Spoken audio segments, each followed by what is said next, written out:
សូមអនុមោទនាបុណ្យថ្ងៃនេះគឺជាថ្ងៃសិល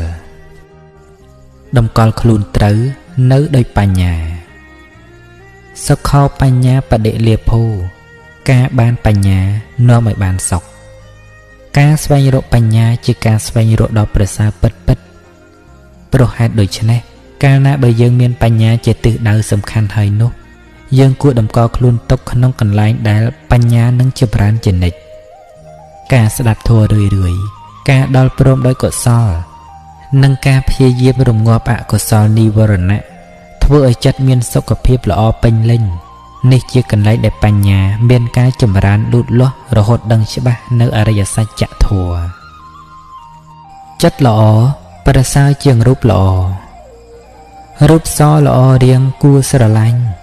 តែចាញ់ល្អចិត្តគំនិតជាមិនយូរប៉ុន្មានរូបជរាឯចិត្តល្អជាមិនចាស់ឡើយ